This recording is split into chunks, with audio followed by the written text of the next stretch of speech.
जय हिंद प्यारे बच्चों, आप लोगों का एनपीजी क्लासेस में स्वागत है। मैं आप लोगों के सामने कोशिका पे नेक्स्ट वीडियो कोशिका की आकृति एवं आकार की बात हम करने जा रहे हैं। यानी हम कोशिका की विभिन्न आकृतियां और फिर कोशिकाओं की संरचना के आधार पे प्रकार की बात हम करेंगे। इस बात को ध्यान दीजिएगा। हम बात करते हैं कोशिका की आकृति या कोशिका की आकृतियां। जब हम कोशिका की आकृतियों की बात करते हैं या आकार की बात करते हैं तो ये ध्यान दीजिएगा कि सबसे पहले कोशिका जो होती है वो भिन्न भिन्न रूपों में देखने को मिलती है। कुछ कोशिकाएं गोलाकार, कुछ कोशिकाएं बहुभुजी, कुछ कोशिकाएं क्षणनुमा और कुछ कोशिकाएं वक्रित क्षणनुमा आकार की होती हैं। अब यहाँ सबसे पहले हम बात करते हैं कि विभिन्न कोशिकाओं की आकृति। यहाँ पे हम जब रक्त कोशिकाओं की बात करते हैं, रक्त कोशिकाएं या आरबीसीएस की बात करते हैं, तो ये कोशिकाएं जो होती हैं रक्त की कोशिकाएं, ये उभयावतल आकार की होती हैं। इन्हें हम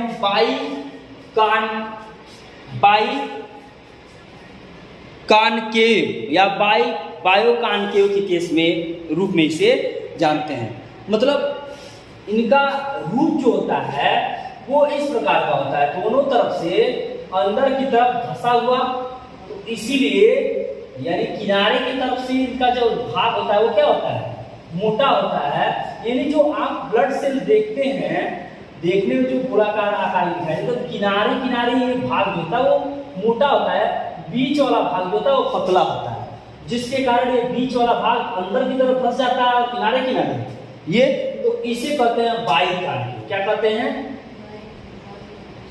बाइकानकेव।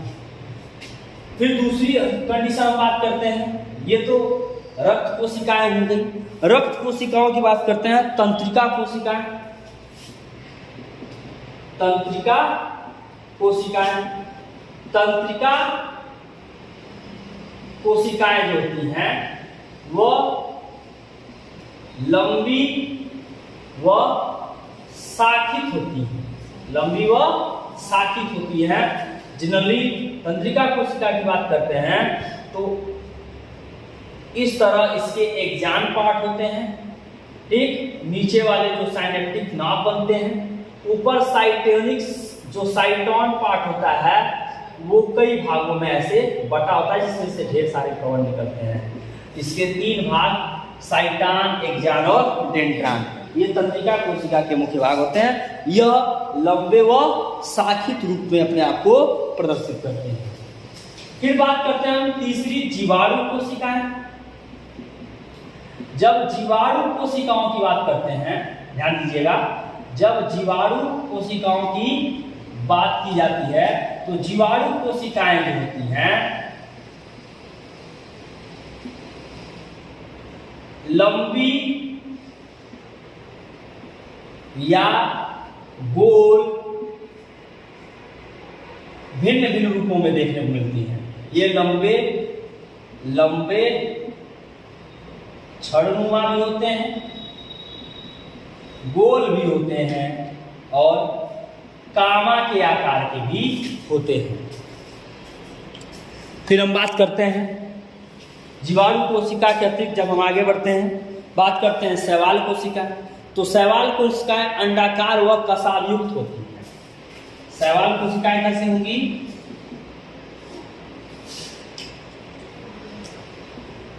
शैवाल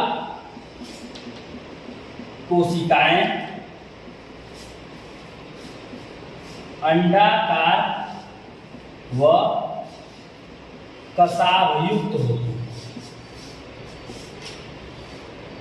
रक्त कोशिकाएं आपकी उभयावतल या उभयावतलाकार बाइकानकेव। तंत्रिका कोशिकाएं लंबी व शाखित,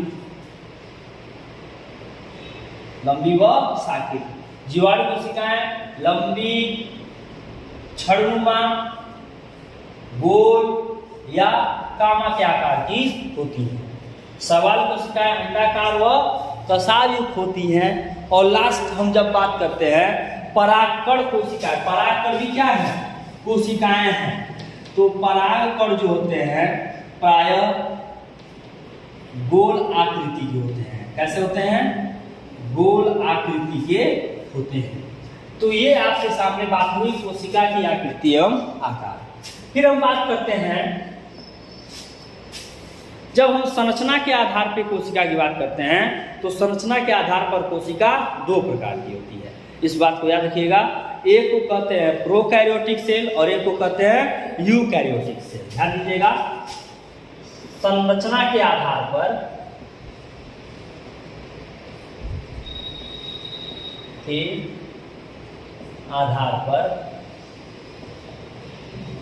कोशिका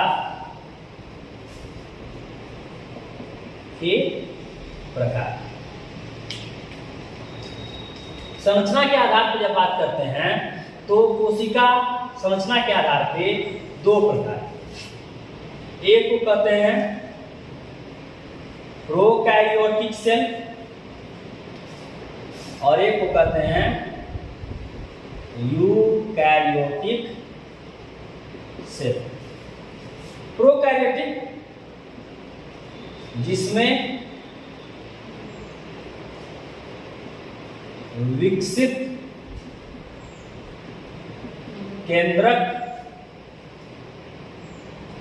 नहीं होता, जिसमें विकसित केंद्रक नहीं होता उसे प्रोकैरियोटिक कोशिका कहते हैं। और जहां विकसित केंद्रक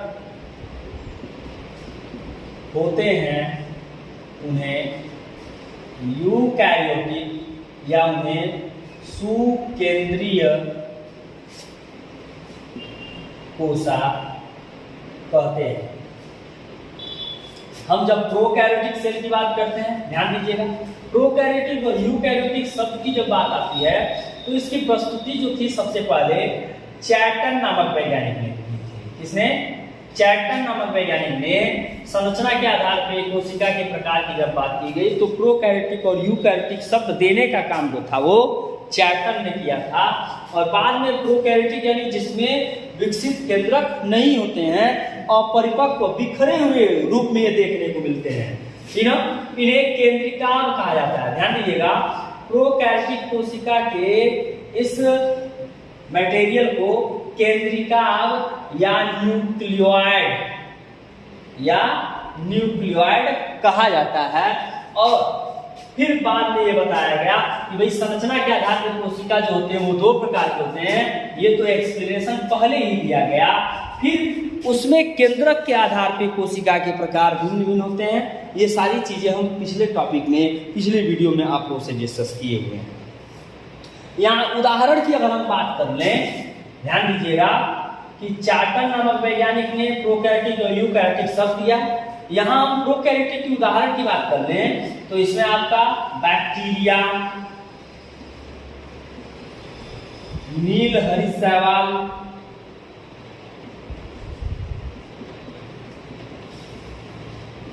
ये प्रोकैरियोटिक के सबसे बेहतरीन एग्जाम्पल है। और यही हम यूकैरियोट की बात करते हैं तो इसमें सभी प्रोटोजोन्स, सभी विकसित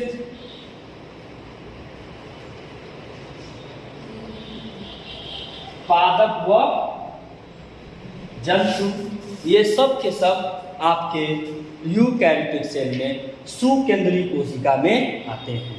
और प्रोकैरियोटिक सेल इसमें सुकेंद्रीय कोशिका की बात या विकसित केंद्रक की बात नहीं की जाती है। यहाँ केंद्रिकाल होता है, बिखरे रूप में पाया जाता है। और प्रोकैरियोटिक सेल में जो डीएनए होते हैं प्राय बैक्टीरिया के शरीर में वो गोलाकार होते हैं। किस प्रकार के होते हैं? गोलाकार या सर्कुलर, गोल आकृति के होते हैं, जिसे प्लाज्मिड कहा जाता है। क्या कहा जाता है?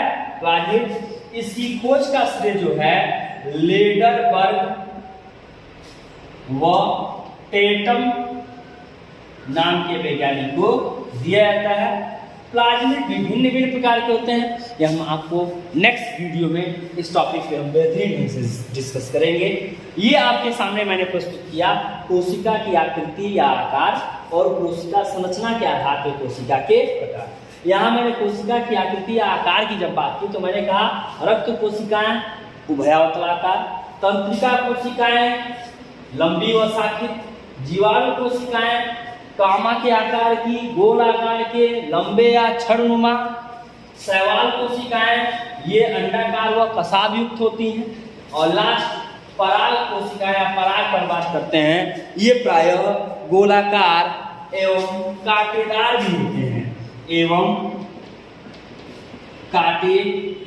भी होते हैं ये सब के सब आपके कोशिका के प्रकार संरचना के आधार पे और उसकी आकृति या आकार के आधार पे है। Please subscribe the channel and press the bell icon. Thanks to all of you.